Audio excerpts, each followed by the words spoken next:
अस्सलाम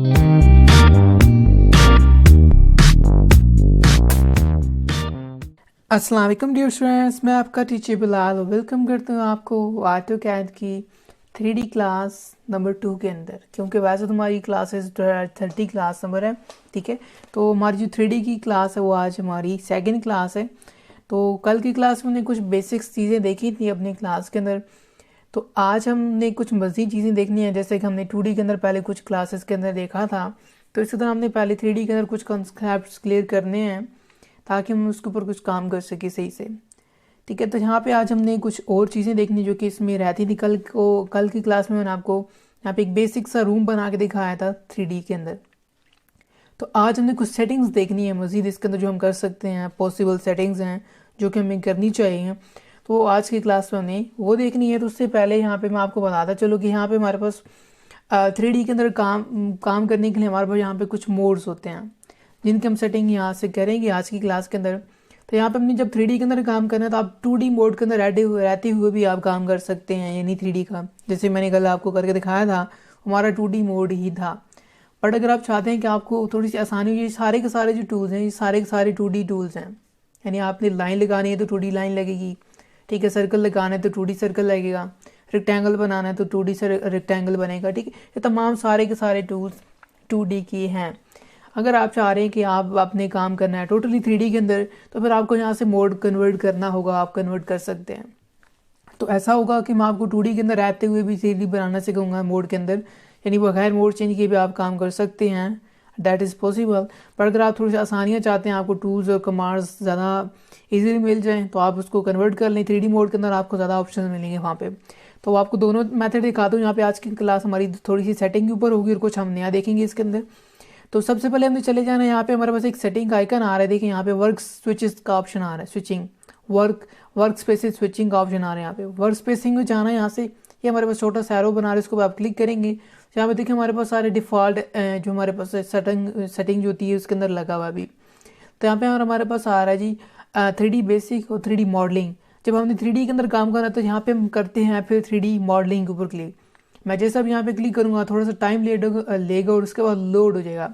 अगर आप यहाँ पे गौर करें तो यहाँ पे हमारे पास सारी के सारी वो टूल जो हमने सेटअप किया हुआ था सब चेंज हो गया है, ठीक है। और सब कुछ यानी सारा इंटरफेस एकदम चेंज हो गया। यहाँ से सारे टूल्स ने आगे ऊपर सारे के सारे अभी 3D के अकॉर्डिंग इसमें दिए हुए हैं, ठीक है। तो अब यहाँ पे देखिए हमारे पास आ रहा है जी बॉक्स आ रहा है, एक्सट्रूड हो रहा है, प्रेस पुल आ रहा है। ये बहुत ज़्यादा इसके अंदर एक्सट्रूड और प्रेस पुल ये दो बहुत ज़्यादा इंपॉर्टेंट चीज़ें हैं जिनके अंदर आप टोटली कह सकते हैं 3D टोटली काम कर रहा था इसके अंदर, ठीक है। कल के क्लास में प्रीवियस क्लास में हमने देखा भी था एक्सट्रूड क्या करता है। अब इस तरह यहाँ पे हमारे पास आया था प्रेस पुल, तो ये भी हमारे पास सेम एग्जैक्टली उसी की तरह काम करता है जैसे एक्सट्रूड काम करता है, ठीक है। तो ये इसके मोड्स हैं, इनको आप स्विच कर सकते हैं, चेंज करना चाहें तो चेंज कर सकते हैं। बाकी तमाम चीज़ें वही कुछ हैं, आगे इन्होंने बस देखें कुछ ये सारे के सारे जो टूल्स अब दिए हुए हैं सारे के सारे 3D के हैं। सरफेसेस आगे और आगे मैच और बहुत ज़्यादा ये आगे इसके अंदर ऑप्शंस हैं। अब ये ज़रूरी नहीं है कि सारे के सारे ऑप्शन जो हमारे लिए हैं, ठीक है, या बाकी ये प्रोग्रामों को बता रहा हूँ कि प्रोग्राम बहुत सारी इंडस्ट्रीज में यूज़ होता है, यानी एरोनॉटिक्स में यूज़ होता है, ठीक है, मैकेनिकल में यूज़ होता है, इलेक्ट्रिकल में यूज़ होता है, ठीक है। तो बहुत सारी इंडस्ट्रीज में यूज़ होता है ये सॉफ्टवेयर। तो उसके लिए उनके अकॉर्डिंग भी बहुत सारे इसके अंदर टूल्स हैं जो कि हमारे काम के नहीं हैं, यानी हम इनको यूज़ नहीं करेंगे, ठीक है। ये नहीं कि अब आपको या आप हर एक टूल का पता होना चाहिए, ये नहीं, कैटेगरी के हिसाब से यहाँ पे इसके अंदर बहुत सारे फिर टूल्स और कमांड्स ऐसी हैं जो कि फिर हर कैटेगरी के हिसाब से बढ़ती जाती हैं। अगर आप इलेक्ट्रिकल में हैं तो फिर आपको कुछ और टूल्स चाहिए होंगे, मज़ीद उसके अंदर एडवांस टूल चाहिए होंगे। बेसिक तो सभी सेम होते हैं, यानी कुछ भी बनाना अपने, तो जो हमने सीखा अभी तक बेसिक तो वही है, ठीक है। पर जब आप आगे फील्ड चेंज होती है तो फिर उस हिसाब से यहाँ पे आपके टूल्स भी चेंज हो जाती हैं, आपकी रिक्वायरमेंट्स जैसे जैसे चेंज होंगी वैसे वैसे फिर आपके यहाँ पे टूल्स और आपकी कमांड्स और तमाम चीज़ें चेंज होती जाती हैं, ठीक है। खैर हम चलते हैं वापस अपने टॉपिक के ऊपर। यहाँ पे मैं स्विच करता हूँ अपने वापस जो हमारा डिफ़ॉल्ट था पहले से, उसी के ऊपर हम जाते हैं और उसी के ऊपर मैं आपको काम करके दिखाऊंगा। उसके बाद हम 3D जो है ना उसके अंदर भी जाके 3D मॉडलिंग के अंदर भी जाके काम करेंगे। तो अब हमने किया गया था, हमने कल यहाँ पे अपने व्यूज़ को ऑन किया हुआ था, तो हम गए थे यहाँ पे हमारे पास एक ऑप्शन था, हमने यहाँ से किया था शो मेन्यू नहीं था पहले ऑन। उसके बाद हमने जाना था टूल्स में और टूल्स में जाके टूल बार ऑटोकैड और ऑटोकैड के अंदर हमने देखा था व्यूज़, इनको हमने यहाँ पे ऑन रखा हुआ था कल की क्लास में। अच्छा अब हमने कल ये तो देख लिया था सिंपल सा कि यानी हम 3D किस तरह बनाते हैं। ये हमारे पास आ रहा है ऑर्बिट, ये लेके आप इसको चेंज करके देख लें। यहाँ पे ऑर्बिट वाला काम आसान है, बजाय कि आप यहाँ से जाके चेंज कर देंगे। ये 3D ऑर्बिट से आप देख सकते हैं हमने कल क्या बनाया था। ठीक है, अब हमने क्या करना है, वापस टॉप व्यू भी आ जाना है और मैं इसको मैं कर रहा हूँ रेस, तो हमारा काम इसको मैंने काम नहीं करना, हमने अपनी ड्राइंग के ऊपर काम करना था। एल ए प्रेस करते हैं और उसके बाद यहाँ पे हमने लेयर्स में जाना है, अपनी लेयर्स के ऊपर। और यहाँ पे हमारे पास आ रहा है 3D वॉल्स। हमने बाकी सब लेयर्स को ऑफ कर देना है, यानी क्लिक करें ऑफ कर दें, इसको ऑफ कर दें, यानी हमारे पास जितनी भी लेयर्स हैं उन सबको अपने यहाँ से ऑफ कर देना है। यानी हमें कुछ भी नहीं चाहिए यहाँ पे, सवाए हमें ज़ीरो लेयर के अलावा बाकी कुछ भी नहीं चाहिए। ठीक है, तो अब हमने करना क्या है, इसको ऑन रखना है और उसके बाद हमने कर देना है इसको करंट लेयर। और एक और काम करता हूँ यहाँ पे, मैं पहले एक दफ़ा इस पर जाके अपनी जो जितनी डायमेंशंस हैं इनको मैं ख़त्म कर रहा हूँ, क्योंकि इनकी ज़रूरत नहीं है। मैं अब हम 3D पे काम करें तो खैर जो भी आपने करना होगा आपने इसका पहले प्रिंट आउट निकाल लेना है। ठीक है, ताकि आपके पास बैकअप बना रहे, या फिर सेव एज़ कर लीजिएगा कि एक आप इसका सेव करके रखेंगे फाइल जिसके ऊपर आपने 2D रखा होगा, और एक सेव एज़ करके उसके ऊपर 3D का अलग सेपरेट बना लीजिए, उसको रीनेम कर दें 3D, तो सेपरेट आपकी दोनों फाइल्स हो जाएंगी, 2D की और एक 3D की। ठीक है, तो ये तो जो हमने कर लिया बेसिक सा सेव। एल प्रेस करते हैं और उसके बाद हम चले जाते हैं 3D वॉल्स के ऊपर और उसको मैं ऑन कर देता हूँ और करंट भी कर देते हैं। अब हमने क्या करना है, यहाँ से आज से हमने स्टार्ट करना है 3D। और 3D के लिए यहाँ पे हमने करना है REC के रेक्टेंगल ड्रॉ करना है। REC रेक्टेंगल हमने बनाना है, यहाँ से ये स्टार्ट हो रहा है हमारा रेक्टेंगल, और इसी तरह हम जी यहाँ तक बनाएंगे। ठीक है, एक रेक्टेंगल बन गया। मैं स्पेस प्रेस करूँ अपना कमांड को रीएक्टिव करने के लिए रेक्टेंगल वाली, और हम यहाँ से लेके यहाँ तक रेक्टेंगल बना रहे हैं। अब ये जो काम है आप मोस्टली यूट्यूब के ऊपर वीडियोस देखेंगे या किसी जगह पे आप जाते हैं वैसे किसी के पास आके सीखते हैं, तो किसी का मेथड चेंज भी हो सकता है। वहाँ पे जैसे मैंने आपको बताया ना कि 3D मोड के अंदर जाके, वहाँ पे 3D मॉडलिंग के अंदर जाके बहुत सारे लोग वहाँ पे प्रेस पुल का यूज़ करते हैं, एक्सट्रूड का यूज़ कम करते हैं, कुछ यूज़ कर रहे होते 3D एक्सट्रूड का, कुछ लोग यूज़ करते हैं प्रेस पुल का। तो दोनों का प्रोसीजर सेम है, मेथड भी सेम है, पर्पस भी सेम है। तो ये नहीं कहना कि भाई हमने इस तरह सीखा था, सभी सेम है, काम वही होगा, देखें आउटपुट हमारा वो भी निकलेगा। तो मैं आपको आगे चल के वो भी पढ़ाऊंगा, प्रेस पुल भी आपको दिखा दूंगा कि क्या काम करता है, तो हमारी वो भी क्लास आ जाएगी। बट अभी फिलहाल हम यहाँ पे यूज़ करेंगे एक्सट्रूड का। मैंने एक्सट्रूड के ऊपर ही लास्ट क्लास में बात की थी कि यहाँ पे हम एक्सट्रूड को ही यूज़ करेंगे। तो हमने ऑफसेट ले लिया, सॉरी रेक्टेंगल बना ली। इस तरह हम इधर से रेक्टेंगल बनाएंगे यहाँ तक, ये हो गया। और इसी तरह हमारे पास आए थे जी ये ड्राइंग रूम। तो ड्राइंग रूम के लिए यहाँ पे देखा, अब यहाँ पे हमने ये इसको चैम्फर किया हुआ, तो अब देखिए रेक्टेंगल तो यहाँ पे नहीं लगेगा, तो उसके लिए यहाँ पे हम यूज़ करेंगे पॉलीलाइन का। POL लिख के पॉलीलाइन हमारे पास ये आ जाता है, POL लिखेंगे तो इसको हम सेलेक्ट कर लेते हैं। उसके बाद जी हमने स्टार्ट करना है इधर से, जूम इन करें और एक क्लिक हमने इधर करना है, और उसके बाद जी जूम इन करते हैं, एक हमारा क्लिक यहाँ पे हो जाएगा।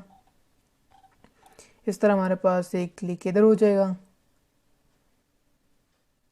एक इधर, और इस तरह हमने जहाँ से स्टार्ट किया था वहीं जाके इसको हम कर देंगे क्लोज। ठीक है, तो ये जी हो गया हमारा क्लोज। अच्छा जी, उसके बाद जी हम चलते हैं, क्योंकि ये थोड़ी सी टेढ़ी जगह तो इसलिए हमने पॉलीलाइन भी इस तरह होता है एग्जैक्टली जिस पॉइंट से आप स्टार्ट करते हैं उस पॉइंट पर जाके आपने इसको क्लोज करना होता है। जब आप क्लोज करते हैं तो पूरा एक शेप बन जाता है, यानी रेक्टेंगल बन जाती है। अच्छा, आगे चलते जी, हमने जो बनाया था वो यहाँ तक बना है। अब उसके बाद हम करते हैं REC, फिर से मैं रेक्टेंगल ले रहा हूँ, यहाँ से हम ड्रॉ करेंगे रेक्टेंगल को, फॉर एग्जांपल यहाँ तक कर लेते हैं। उसके बाद हम रेक्टेंगल ड्रॉ करते हैं यहाँ से लेके यहाँ तक, फिर मैं रेक्टेंगल ड्रॉ करता हूँ इसका जो पिलर है इसके लिए सेपरेट, तो ये हमने कर लिया। इसी तरह फिर हम इधर चलते हैं और इसको बना लेते हैं रेक्टेंगल इस पिलर का यहाँ पे। उसके बाद हम इस तरह रेक्टेंगल ड्रॉ करते हैं यहाँ से लेके यहाँ तक, फिर हम रेक्टेंगल बनाते यहाँ से, ये इधर से स्टार्ट करते हैं,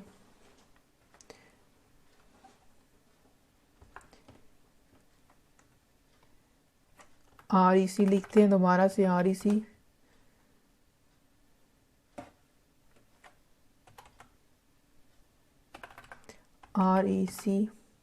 और उसके बाद यहाँ से लेके यहाँ तक, ठीक है।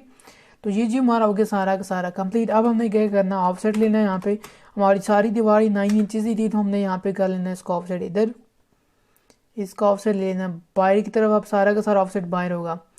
अच्छा जी, उसके बाद इसका ऑफसेट ले लेना हमने ये ऐसे, इसका ऑफसेट ले लेना हमने इधर ऐसे, इसका ऑफसेट हो जाएगा इधर, इसका ऑफसेट हो जाएगा इधर, और इसका ऑफसेट भी हो जाएगा इधर बाहर की तरफ, ठीक है।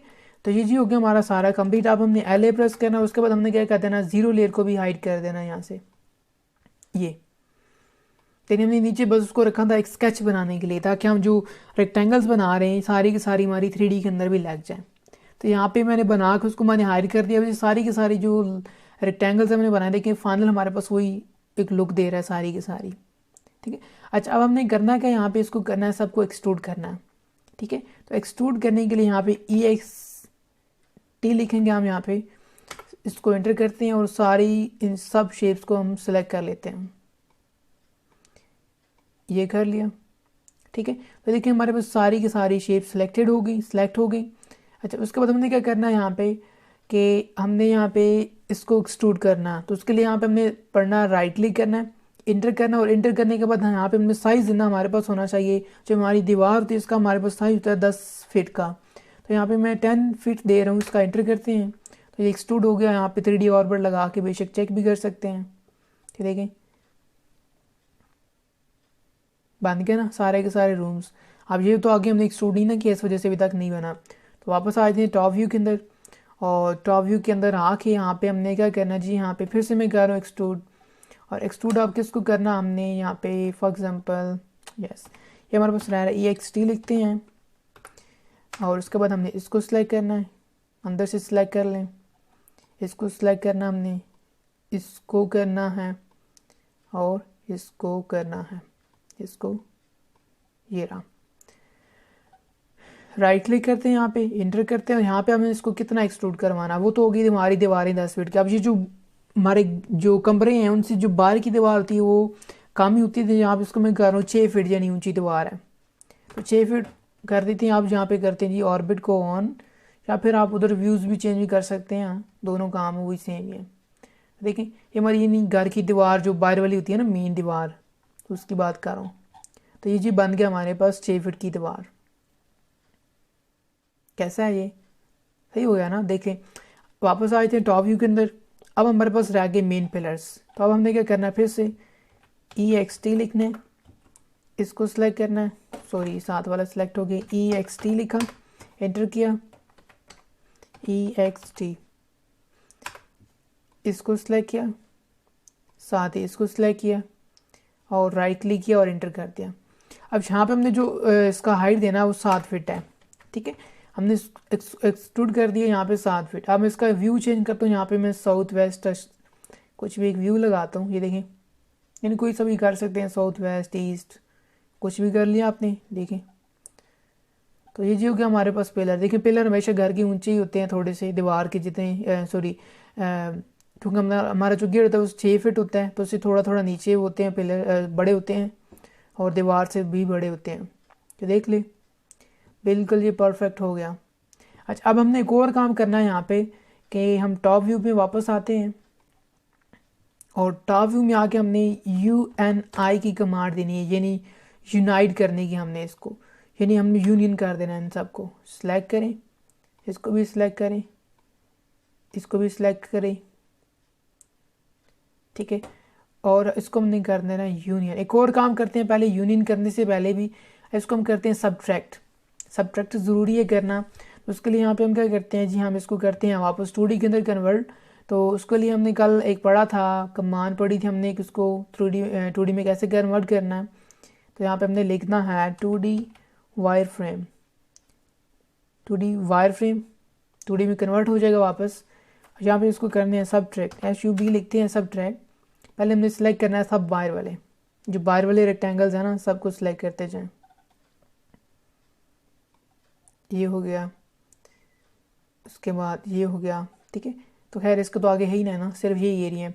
तो राइट क्लिक करना, जब सब कुछ सिलेक्ट कर लेना आपने, राइट क्लिक करना, राइट क्लिक करके अब आपने अंदर वाली शेप्स को सिलेक्ट करना, ये कर लिया, उसके बाद ये हो गया, उसके बाद ये हो गया। राइट क्लिक करते हैं तो देखिए सब सब्ट्रैक्ट हो गया। अब इसको दोबारा से हम करते हैं शेड मोड ऑन, तो यहाँ पे लिखेंगे SAD शेड, ऑटोमेटिकली आ जाएगा। यस, ये दोनों सब्ट्रैक्ट नहीं हो, दोबारा जाना पड़ेगा हमें फिर से 2D वायर के अंदर SUP, सॉरी यहाँ पे हमने लिखना है 2D वायर फ्रेम, 2D इधर लिखेंगे 2D इस मेन कमांड बार के अंदर 2D वायर SUB सब्ट्रैक्ट, इसको सिलेक्ट किया, इसको भी सिलेक्ट कर लिया, राइट क्लिक किया, देन उसके बाद इसको सिलेक्ट किया और राइट क्लिक कर लिया। सॉरी आई गेस ये हमने ऐसा किया कि यहाँ पे हमारे पास एक मिस्टेक हो गई कि जब मैंने बनाया था जी हमारे जो ये शेप्स थी ये डबल हो गई थी, ठीक है, डबल ऑफसेट मैंने ले लिया इन दोनों का, जिस वजह से मसला आ रहा है।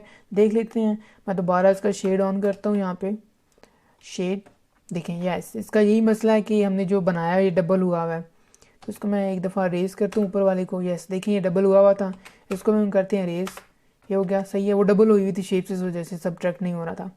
खैर वापस चलते हैं जी हम अपने व्यूज़ के अंदर, यहाँ पे मैं करता हूँ साउथ वेस्ट, ठीक है, तो ये देख लें सारे के सारे हमारे रूम्स बन गए। हमें बेशक अभी ऑर्बिट वाला लेके उसको सही से घुमा के चेक कर सकते हैं हर एंगल से। तो देखिए कितनी आसानी के साथ, यानी 3D बहुत ही आसान है एज़ कम्पेयर 2D। देखें यहाँ पे देखें बस ऊपर 2D हमारी बनी हुई थी और उसी के बेस पे हमने सारा 3D बना लिया। और देखें हमें दिख रहा होता है कि 3D कितना मुश्किल है, कुछ भी नहीं है। देख लें आपके सामने बस एक एक्सट्रूड की कमांड लगाई, सब्ट्रैक्ट किया और हमारे रूम्स रेडी हो गए, ठीक है। अब ये तो हो गया हमारे सिंपल अभी रूम्स जो हमने बना लिए। अब इसके अंदर हमने एक और काम करना है, अगर ये मसला बीच में आए इसको टॉप व्यू में लेके जाते हैं दोबारा से और देख लें अभी बिल्कुल यूनाइट हो गए हैं। देखें बिल्कुल ओके, एक जगह पे इकट्ठे हैं, यूनाइट हो गया। उसके बाद यहाँ पे हम इसको करते हैं फिर से UNI लिखते हैं और इसको करते हैं यूनाइट, पूरा सिलेक्ट कर लें और राइट क्लिक कर दें, ठीक है। अब ये सारा का सारा इकट्ठा हो जाना चाहिए। दोबारा करते हैं UNI यूनियन, पूरा सिलेक्ट किया और राइट क्लिक करते हैं। जब आप सिलेक्ट करेंगे तो सारा इकट्ठा सिलेक्ट होना चाहिए। जब सब इकट्ठा सिलेक्ट हो मीन के सारा का सारा इकट्ठा हो गया है। दोबारा से व्यूज़ चेंज करके देख लें, ये लें बिल्कुल आप परफेक्ट है। पूरा सिलेक्ट करेंगे तो पूरा ही एक के ऊपर क्लिक करें सारा सिलेक्ट होगा, क्योंकि हमने इसको यूनाइट कर लिया यानी यूनियन कर लिया, इकट्ठा हो गया अब ये। तो ये जी रहा हमारा आज का बेसिक जो हमने देख लिया है। कल की क्लास में जो हमने पढ़ा था उसी को हमने थोड़ा सा अप टू द लेवल लेके गए और हमने अपनी पूरी ड्राइंग को आज बना ली। देखें जो तक अभी तक हमने बनाया था वो एटलीस्ट हमारा सारा कंप्लीट हो गया। आप इसके अंदर देखने कि विंडोज़ डोर्स किस तरह निकालने हैं, यानी इसमें से किस तरह जगह छोड़नी है, विंडोज़ की डोर्स की किस तरह करेंगे, वो काम हम अब कल की क्लास के अंदर देखेंगे। तो आई होप कि आपको आज वाली क्लास समझ आई होगी। अगर आपका कोई क्वेश्चन हो तो आप नीचे कमेंट करके पूछ सकते हैं, मुझसे कांटेक्ट कर सकते हैं। पर उससे पहले मैं आपसे रिक्वेस्ट करूँगा कि अगर आप मेरे चैनल पे नए हैं तो मेरे चैनल को सब्सक्राइब कर लें और साथ ही लगे इस बेल आइकन को प्रेस करें, जब भी मैं नई वीडियो अपलोड करूँ आपको उसका बर वक्त नोटिफिकेशन मिल जाए। तो अब मैं आपको मिलूंगी नई नेक्स्ट वीडियो में। तो बहुत सारा ख्याल रखिएगा और मुझे अपनी दुआ में याद रखिएगा। अल्लाह हाफिज़।